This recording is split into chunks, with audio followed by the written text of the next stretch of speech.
Okay, Daniel, good evening. And I'm wondering what we're going to talk about today. Well, Kevin, today we're going to be talking about the origin of Football Manager, more specifically the years leading up to you creating that genre-defining game, really. Genre-defining game. I like that. That's a good start. Yeah, exactly. It is quite a classic game. I mean, decades later, people are still playing. Yeah. Yeah. So where should we start? What would you like me to talk about? Because there's quite a lot happened before I actually launched it. Well, I think maybe we should start with sort of an overview of what the landscape of video games was. Prior to really your game and really the Sinclair. Sinclair coming up with that ZX computer series. Like what it was like before the launch of the game itself, and pretty much, yes. Yeah. Yeah, well, it was a bit empty in some ways at that time, because the games industry, particularly in the UK, was really not much existent at that point. So I was creating a game based on the idea that came from a board game originally, and when I started thinking about it being a computer game, which was really because I was already a computer programmer. So I had the board game idea, I was a computer programmer and dabbling around even on mainframe computers with the idea of the game, on terminals, basically. And then what really started to make things come together was the advent of microcomputers or home computers. And at first, these were things mainly from America, things like the Commodore PET and the Apple, and they were pretty expensive. And there wasn't really a viable market in the UK with the cost of these machines. There were no shops where you could buy computer games, nothing like that. If there were computer games for sale, they were only by mail order, which was something in itself. But I got the idea of putting the game out on originally the TRS-80 machine, which was around at the time. I thought it could work on that. And then I found that I could get a cheaper version by buying a Video Genie, which was an actual clone of the TRS-80. And I saw that it was cheaper, about I can't remember I never remember whether it's 325 or 375, but I know I bought it in Tottenham Court Road, where I used to buy a lot of electronics at the time, and it was vibrant there for electronic stuff. And I know that the price I paid for it would be the equivalent of about 2,000 today. So it was quite a pricey machine, right? Even though I thought there was a market for it when you take into account inflation. Yeah, and the real thing, the TRS-80 would have been much more expensive at that time, I imagine. Yeah, I think there was a difference. I can't remember the difference. It was probably 30 or 40% or something like that. Quite a big difference it would have been, maybe more. So this was great. And the way the hardware was engineered, they were able to make a direct clone that could play all the same software and worked exactly the same. And so I actually first built the first Football Manager on that computer.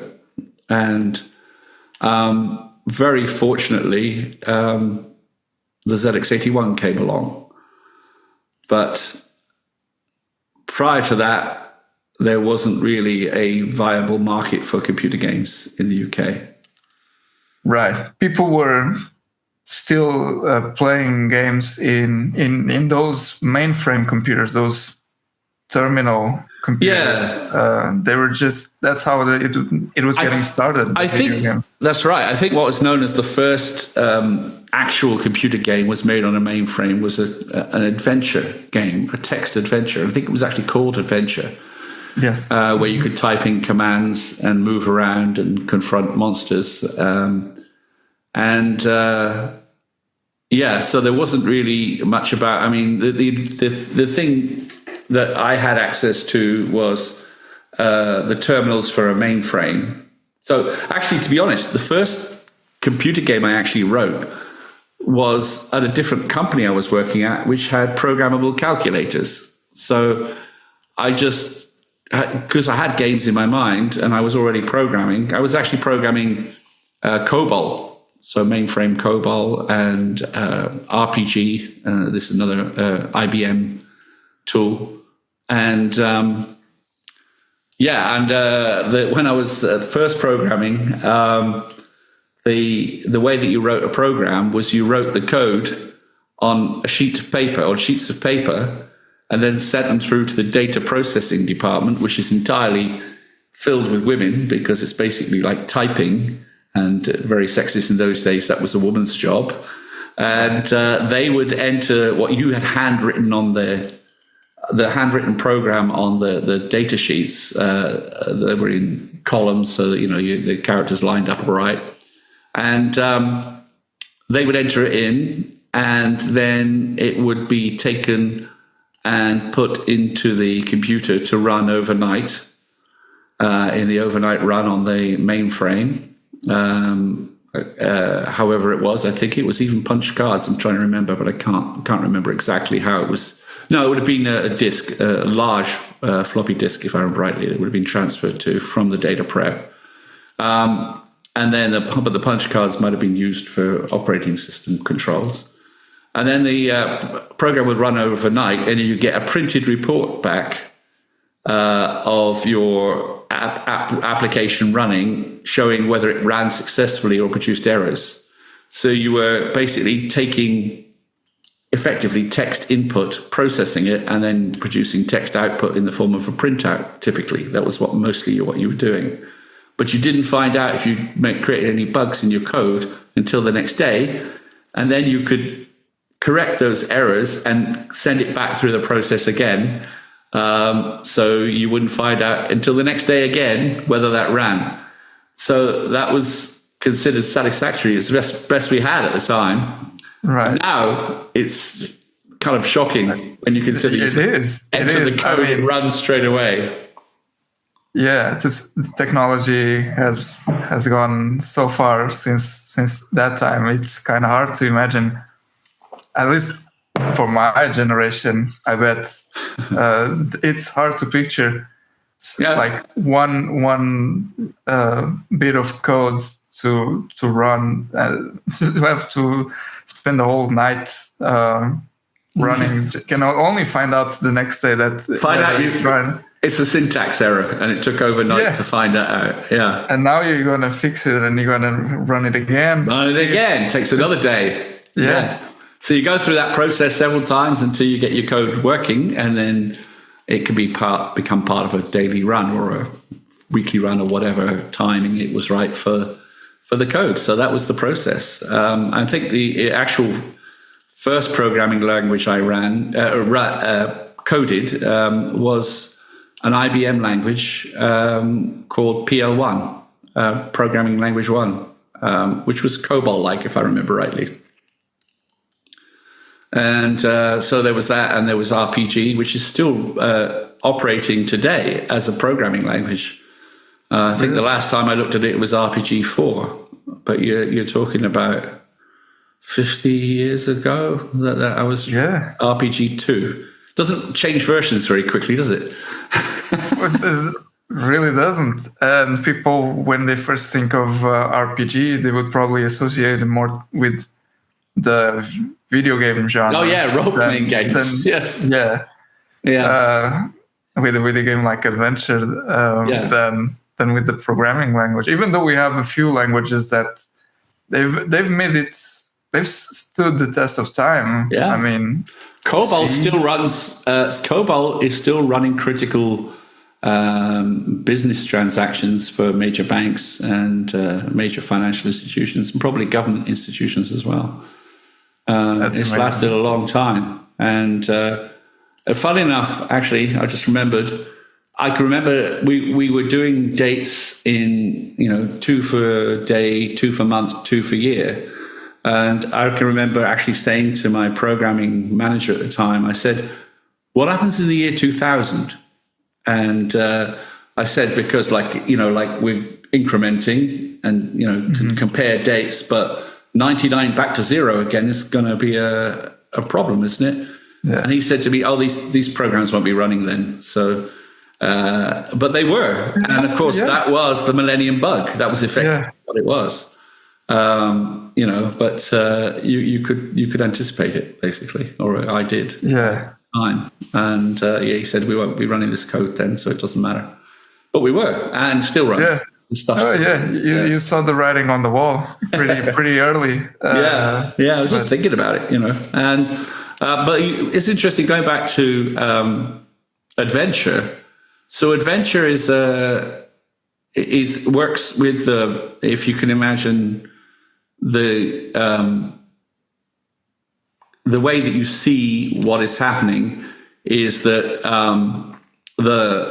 it's like a printout, basically. So a printout is a continuous listing going down on paper, but that can be also happening on a screen and scrolling off the screen.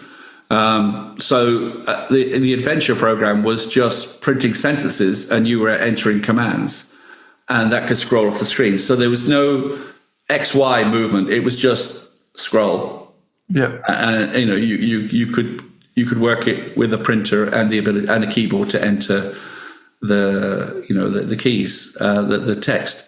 So it was an innovation when we got terminals which weren't scrolling off the screen. They were just green screens, but they gave access to XY coordinates, so you could place a character at a specific position on the screen. And I think, if I remember rightly, they were 80 columns by 25 rows. I'm trying to think of whether it was 40 by 25, but I think that was home computers. So you had just a grid on the screen where you could place things. And it was with that I started to think I could create a football management game on a computer, because I could have different screens, and put the league tables and put the fixtures and things like that, and have some control. Because with it all scrolling off the screen, you can't kind of work with it. But if you can position things on the screen and refresh the screen, so clear the screen and create a new screen of text. But it was only text.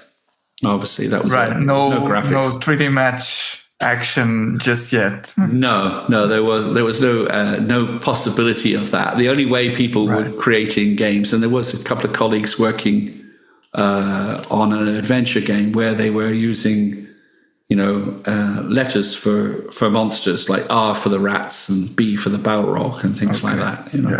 And they were moving around the screen a bit, but that was good. But it was right. It was ingenious for the time. Yeah, it was good. It was good. And so there were a couple of people trying things. So ideas for games were coming along. People were starting to think about how to use computers for games, but the marketplace was a challenge.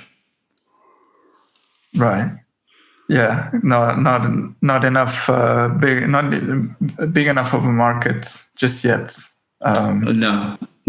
And it transitioned fairly suddenly, but at that time there weren't much, and I'm just trying to remember if there were other computers around, but of course there was the interesting thing that I can remember.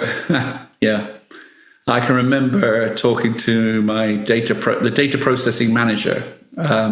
So this was the guy who had control of the mainframe computer, and he was the head of the department. The IT department was called data processing at the time, and it was a bit of an empire, a bit of a closed empire. So if you wanted access to run anything on the computer, you had to go to the data processing department and request what you wanted, and then get the code written, and then set up regular runs. Now, this at the time was where I was working was at the Open University in Milton Keynes, and I'd moved from London to Milton Keynes and was working at the Open University. And I was talking to the data processing manager, and I saw somebody being there were a lot of professors there and preparing courses and that. I saw one of them carrying a computer. It was probably like a Commodore PET or something. Right. And I said to the guy, he's got a computer there. He said, yeah, I don't know what they want to do with that. He said, they're always wanting things to run on the computer, on our mainframe, he says. But they tell us what they want and we tell them what they can have. And I thought this was not a responsive way of providing the service of computing to the university. So what I saw was kind of a Trojan with the guy carrying the computer. These professors had all sorts of things they wanted to run, math professors and things like that. And having to wait to get access to the mainframe computer, and with a guy in charge who was like a gatekeeper who didn't want to open the gate, So that's exactly the word that I was thinking of. Really, this is somebody who's not big on innovation. No, but he had power, he had control, and he was keeping the gates closed as tight as possible, just allowing a little bit through now and again. So it may have helped him retain control at that point. But of course, what was happening was a revolution with the home computers. There was a time, I think this just came back to my head. I can't remember who said it, but somebody leading person once said there was only a need for 4 computers in the world to run everything. This is before all this happened with the home computers and everything.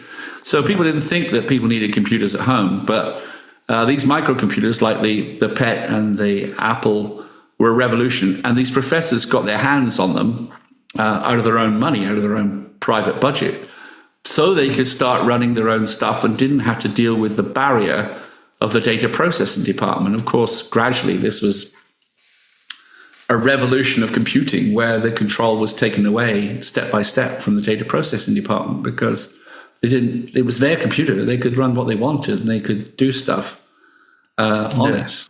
But I don't think it was at the Open University, but I just remember it did go wrong for one professor because he hadn't got backups. I don't think this was the Open University, and he had 10 years of stuff on his computer, and the computer broke and he lost 10 years of research. Even then, that's people awful. Didn't take backups and forget to take it's not a thing. It's not a thing of recent times. It's not new. That's interesting. But of course, go on. Sorry. No. So I was just going to mention that even as technology has advanced so much, certain things still remain the same after all these human years. Weakness remains the same. Yes, our flaws. But of course, what was happening there is, as I saw it happening, I that would have had an impact on my thinking, where I was thinking, okay, people are going to have home computers; they'll have their own. And at this point, it was still expensive, but I could see it coming. And as I said, I think I did mention I was starting to say that I wrote my first game on a programmable calculator, and what I did was just I wanted to see how it would work, and it was a battleships game, simple battleships game.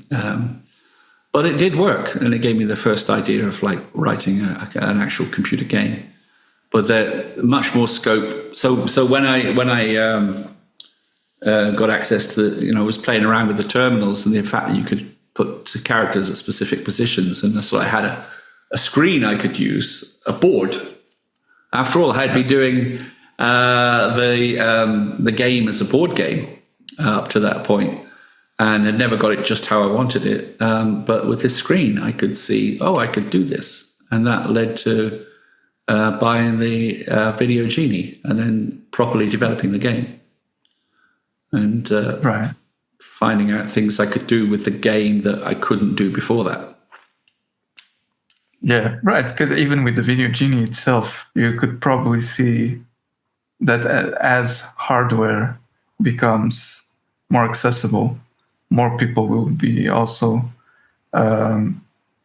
open to this kind of programming and entertainment. And it was true to say that with the PET and the Commodore PET and the Apple, which were the first really significant home computers at that time, they were still too expensive. They really were an American market product. So we still didn't have our own. And the TRS-80 Video Genie, I think, brought it down another level on pricing and got closer to more accessible. But it was still expensive. Yeah, it was the ZX81. So the Video Genie I was programming in 1981, and the ZX81 came out about the same time. There had been a ZX80, which was a good forerunner, but it was the ZX80 just wasn't quite right. He got it right with the ZX81, and I needed the 16K RAM pack. So that's what I had on the Video Genie was 16K. So I had got the game working on that. So I knew I was going to need that kind of memory. Right, which would not have been possible with just the ZX80. I think it was just 1K. Yeah. It would not have been enough. I don't remember. I don't think there was an extra RAM pack for the ZX80, but there definitely was for the ZX81. But yeah, he also got the design right, and also the ZX80 was sold partly in kit form. So that was another thing. So people were buying kit computers and building them themselves because it was still seen as like a hobbyist thing, like, home electronics. Right. Evolving on from, building amplifiers onto building your own small computer. It was the same thing. So it's the kit builders, but... Yeah, a very small market. That's not for everyone. It's frightening for a lot of people to build your own thing. So right. But for some people, it's great, and they would happily buy a kit and build it themselves. It was with the ZX81, I don't remember it being in kit form, and of course the Video Genie was never a kit. That was always you buy a complete computer already assembled. Yeah. And I'm a software guy. I've never been an electronics guy. So I would be the same. I wouldn't touch a kit. Yeah. I'd be afraid I'd do it wrong. So, right. It's preferably already assembled and ready. Yeah. Just plug and play. Yeah. Right. Tape drive though. That was one thing. So it was it had a built-in cassette drive, the Video Genie. So you were recording you're writing your program, recording out to tape. So it was a patient process, but I already had that patience from waiting a day for my code to be run. Right. So waiting a few minutes was fantastic. Exactly. Yeah, it was a game changer. It was a game changer. But yeah, you had to think about it like. Because you're writing your code and, you have to think, okay, I need to back this up, which is what you're doing so you're saving out a tape and it might take 10 minutes. But so you don't want to do it too often because it takes so long, but you lose everything. So you have to, it's not fun evolving code because it's such a slow process. And using that process, it took me most of the year to develop that game to a standard where it, when people started playing it, they wouldn't stop. So I thought, okay, I've created something good here. And in terms of the game itself, the two main things, I'm going to say two and then say three, but the things that it really fixed for which I couldn't do on the board game as well, were the league fixtures, which I could automate, and you can't do that except in a very clunky way on board games. And the league table in particular, having league tables and automatically sorting them. So get the new league table. And the other thing about that I remember is I used a bubble sort, which meant that the first league table took about 30 seconds, but after that it was quicker. Yeah. That's very interesting. You just mentioned sort of what could be and could not be done in terms of the originally conceived board game version and the new video game version. And you mentioned that adventure had played into your idea of making Football Manager a video game as opposed to a board game. But I think there was also another game that sort of influenced that decision of yours. And I think there's a neat story behind that, because you were sick at the time. Oh yeah, that's a good point. Yeah, I did mention that to you before, didn't I? Yeah, there's like an evolution of how I got into writing, the idea of writing a computer game. And the first step, I think, was I was living in London in a grotty little bedsitter. It wasn't very good, in Shepherd's Bush, and I got glandular fever. And I didn't even know what glandular fever was, but what I experienced was at 20 years old when I got it, I became like an old man. And if I went down the stairs to go to the bathroom, which was on the next floor, and came back up again, I would take hours to recover from the effort. It was a strange thing. But, like everything was exhausting. And but it had a long time it lasted too. I had it for about 6 weeks until I recovered. So I couldn't do much else. I had a girlfriend at the time, so she was helpfully getting food and things for me, so I wasn't starving. But I couldn't do much. I had to basically stay in the room. I had nothing to do. I had no energy.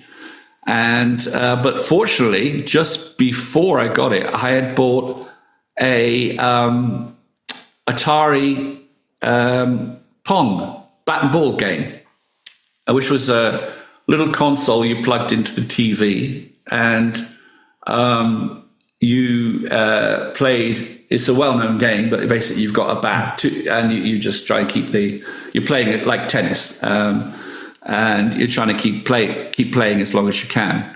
And it was the only game. It was, it wasn't like it was it. The machine was the game. Right. So like you could. Right. It wasn't like cartridge. Like a full Atari console that could play cartridges. No, you couldn't play other things. No, it was a dedicated machine to that game, and it was one of the early computer games, the early designed computer games.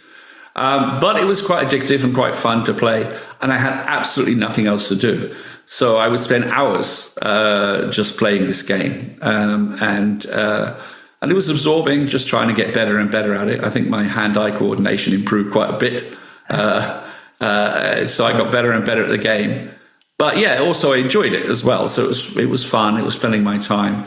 And I think it was the first experience of getting into computer games or playing computer games. And the next one that really flowed on from that was when I later moved from London to Milton Keynes, as I said, but I was working at a tapered roller bearing manufacturer in Northampton, and my colleagues and we used to do the British thing of going for a beer and a pasty at lunchtime.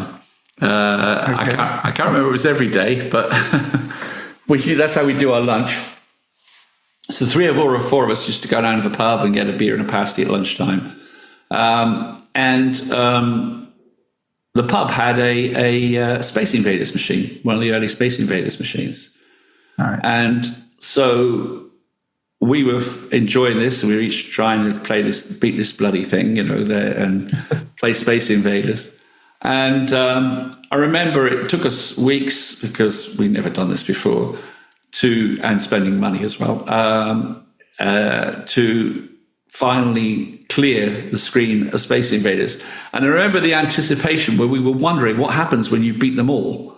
Because, of course, at first we would get close, and then we'd lose. So we never got them cleared.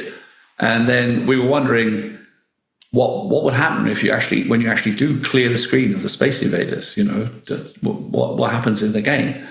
And I remember after a number of weeks or a couple of weeks, we finally did that. And it was a sort of anticlimax. All that happened was it started again faster. But of course, the guys programming it would have been working with a very limited amount of memory. And that's probably, it was a good design choice that they used at the time. Right. So yeah, that was the next evolution. And so I could, I guess these are like steps into recognizing, hey, this is a new thing, computer games. And then the arcade machines were another thing. And then playing around with the mainframes and getting ideas. And then, okay, now we've got home computers. We can have computers at home. And then that led to you getting the Video Genie. Yeah. Started developing. Finally created the game. So once I created the game, then I had enough business sense to think, hey, maybe I can sell this. I think I always intended to. I can't remember. I think probably because when I was doing the board game, I always intended it to become a board game that people used, Right. So I think it was just a logical move to say, okay, now it's a computer game. That should be a computer game which people could play, Right. You were creating it for yourself mainly because you liked it and it was something that you wanted to play. Yeah. But the idea is other people might enjoy this as well. So let's see if it sells, right? And I tested that because friends and family would come over and they would try the game, and I found that they got hooked on it. It was actually a game that they would just continue playing. They were fascinated by it. And so I started to think, hey, I've actually done something good here. And then I started to think about how I was going to sell it. And then there was a very key point that happened, which was the ZX81 coming out. I'd already seen the ZX80, thought I can't put it on that, not enough memory. ZX81 came out a few months before I was planning to launch the Video Genie game. And it was absolutely a critical change because if I had only launched on the Video Genie, the business would have died in a few months. Right. That was because the only way to sell at the time. So I was obviously building towards this. I was working out things and thinking, how am I going to make the games? Oh, well, I'll duplicate them myself, on my cassette. And I even thought if anybody has trouble loading it, I'll ask what cassette they've used and see if I can get that cassette and the cassette player and duplicate it on the same cassette player. But I actually didn't need to in the end.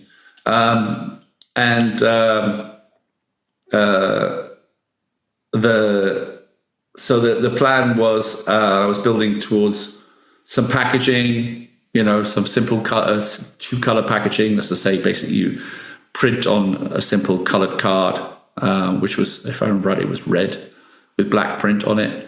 So I had the inlay for the cassette and the instruction sheet, which was printed instruction sheet. So people who could read how to play it and how to load it. And then how will people know about it? Well, I need to place an advert. And there was a very popular magazine at the time, which continued to be popular for a long time, which was kind of computer and video games.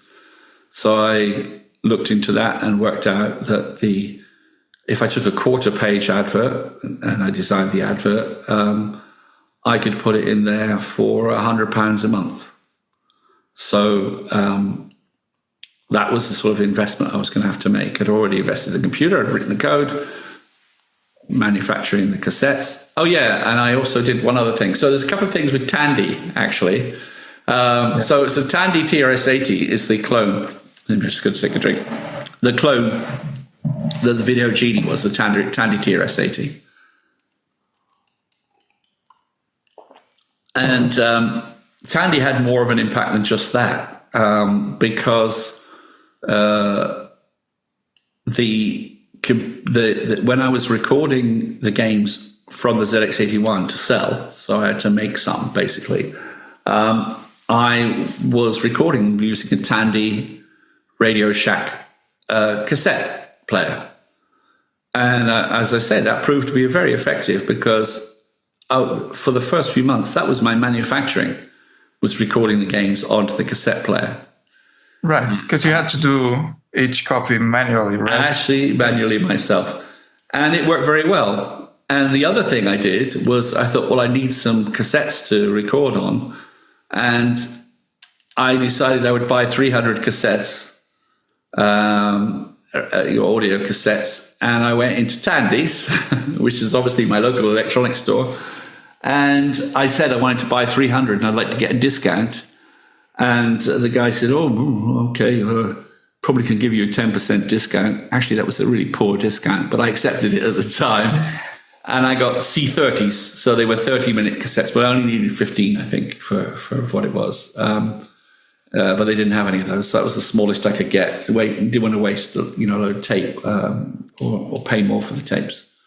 So that was, the C30s with stamped on copyright information, printed 2-color inlays, and obviously the cassettes themselves. And but Tandy cassettes, Tandy recorder, and it worked. But it was the ZX81, and the key thing about the ZX81 was it was only £99, if I remember rightly, as retail, as opposed to over 300 for the Tandy machines, or 400. Yeah. And so it opened a whole new market in the UK.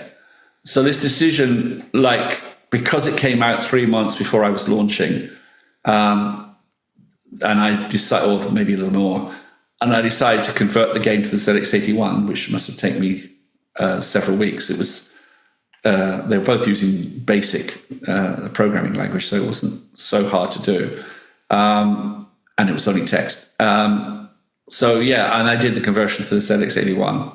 The main problem, of course, is the lack of memory. There's not much you can put into a 16K, but it worked. The game played. And in the first 300 games I sold over the next 3 months from launch in January, 297 were on the ZX81 and 3 were on the TRS-80 Video Genie. So if you could think about it, if I'd sold only 3 and I was paying 100 a month, the games were about, I think I was selling them for £9.95, I think. Yeah. So about £10 each. I would have made £30 on 300 investment, whereas I made £3,000 because of the ZX81 for 300 investment. So I had a business. A very business savvy decision. Yeah, as it proved to be, it was critical because it could have been that I gave up and thought, this is not worth doing. I've got the wrong idea. But it wasn't the idea that would have been wrong. It was just the market wasn't there. Yeah. I did actually know a couple of people that I worked with at the Open University, and they had been doing an adventure game, which I mentioned about with the R's and the B's and on the consoles, and they decided to put theirs out as well, and they just targeted the TRS-80 on disc. And I met them later, and they said it hadn't worked. They'd only sold a few a handful. Right. And it wasn't viable. So yeah, somebody else actually did have that. Yeah, because I guess it could make or break your game, in the sense that if you launch it to the wrong platform, or you dedicate to one and skip the others at a time where so many of these where this microcomputer revolution is going on, Yeah. right? And you start having your first British computers, your first UK microcomputers, such as the ZX8081, and then you'll have BBC, and you have Acorn, Atom, and Electron. And it's so early days. Yeah. So that might be a good point to stop this podcast at the point where we say it could have been, it never happened. Exactly. Yes. I think that's great. Yeah. And thank you so much for letting me be a part of it. It's a pleasure. I think we'll talk some more about some of these topics. Absolutely. All right. Thank you, Daniel. Thank you, Kevin. Been great.